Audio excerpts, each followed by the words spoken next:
I saw someone post a 350 wheel horsepower dyno chart on a Mustang dyno with your Golf R Stage 191 and another run 300 wheel horsepower on your in-house Mustang dyno. Why is there such a variance? Golf R Stage 1. Yep. We rate 295. Yeah, that's a tough one to answer because dynos, they're going to vary depending on how it's calibrated, the conditions at the time, how much airflow it's got, when it was done. Different car. Likely a different car. So everything's different except the calibration. Yeah. I mean, literally. So would you expect everything to be the same if everything was different except one thing?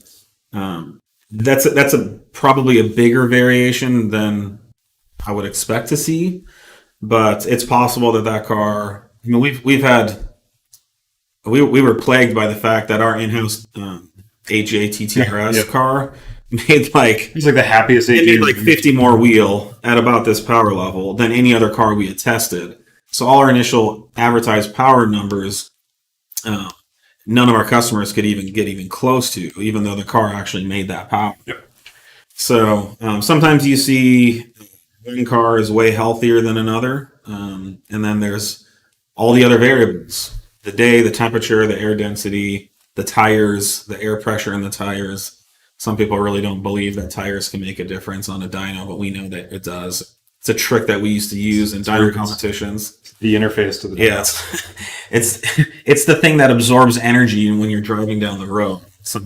It also affects the energy that's transferred to the dyno roller as well.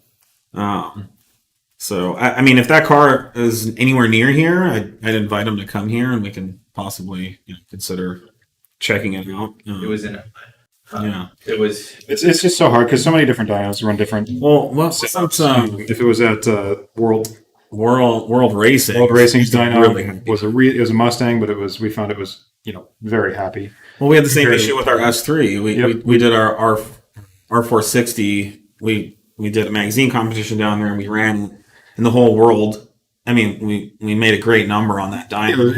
It was about 50 wheel up from... And we couldn't get anywhere close to that, but we put the number out there because it was in the magazine. Yeah, we didn't put out there, the magazine did, and of course we referenced to it because it's out there. But yeah, so, and I'm not saying I'm just saying there is many documented cases, or the reality is many shops inflate numbers. Now I'm not saying this is what happened. I don't know where this person went, and I'm not saying World Racing's purposefully doing that, but their dyno does read really high. But and I mean, frankly, I would suggest World Racing should have fixed it years ago, but they haven't.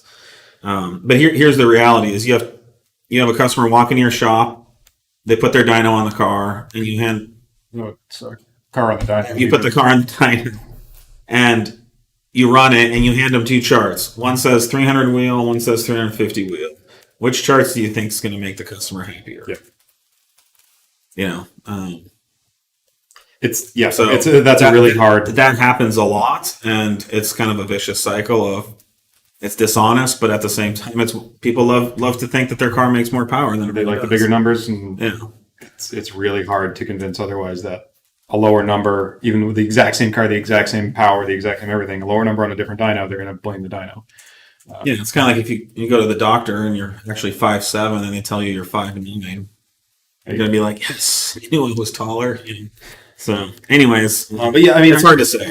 Our dyno, we went through this when we first set it up. The Mustang, we had engineers from Mustang come out, and when we were initially getting it calibrated, we've validated it against a pile of stock cars, electric cars. It's been tested against other dynos in our area, and the stuff at SEMA.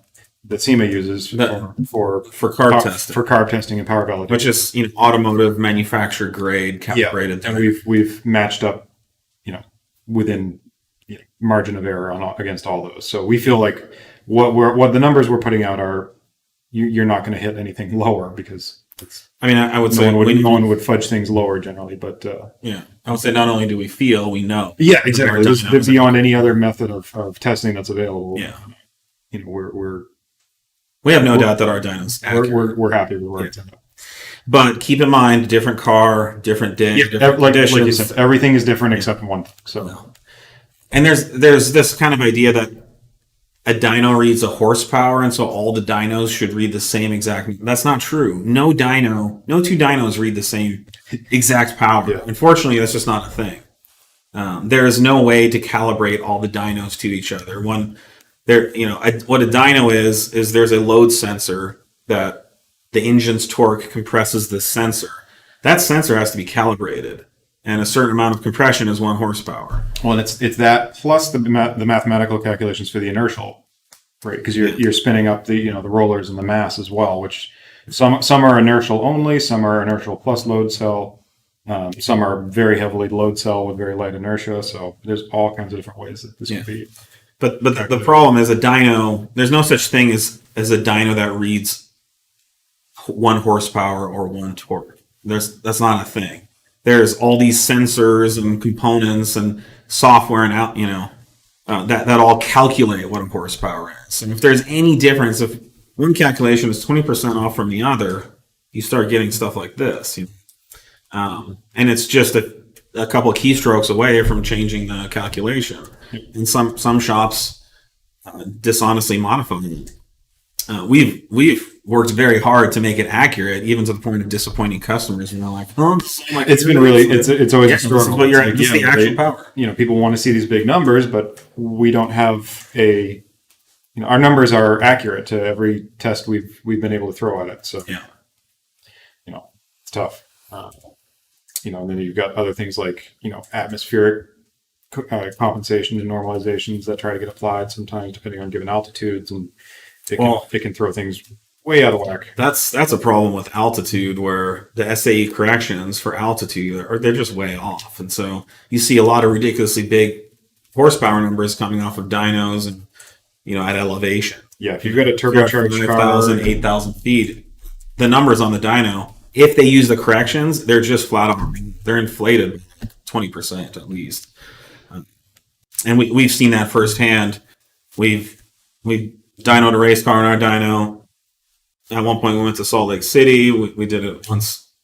What was the other place? Well, we did the Salt Flats one. We did. And at we Pikes Peak. Yeah, we did the Pikes Peak. The A4. I dynoed the A4 at both places. We did ADTQ in Salt Lake City. ADTQ was in Salt Lake. And then I dynoed the time attack car in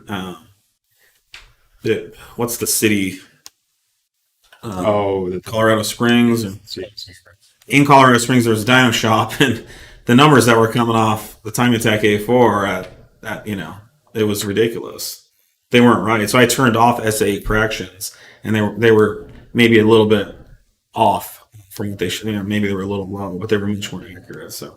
Well, it should be lower. I mean, it's your efficiency's down. Your pressure differentials are all higher for on a turbo motor, the corrections kind of go out the window. Yeah, you pick up a lot of it with the turbo usually, unless you're at the end. If the turbo can't produce as much boost, then you're making less power. Like there's no point in correcting for that. Less boost equals less power. Now, if the turbo is being controlled with a closed loop boost control system, then and it can hit it with a relatively similar amount of efficiency. The turbo can push the boost control can push the turbo harder. It will spin faster to achieve that higher boost target, but you're still going to make the power. So I think those SA corrections kind of make sense on an NA motor. They work much better for NA motors, but they're absolutely for turbo motors. All right. I don't know. I mean, go around and look at any of the tuning shops or companies that are at elevation. Look at their numbers. You'll see what we're talking about. Well, and that again, it depends on how they're reporting those numbers. If they're using the corrected numbers, or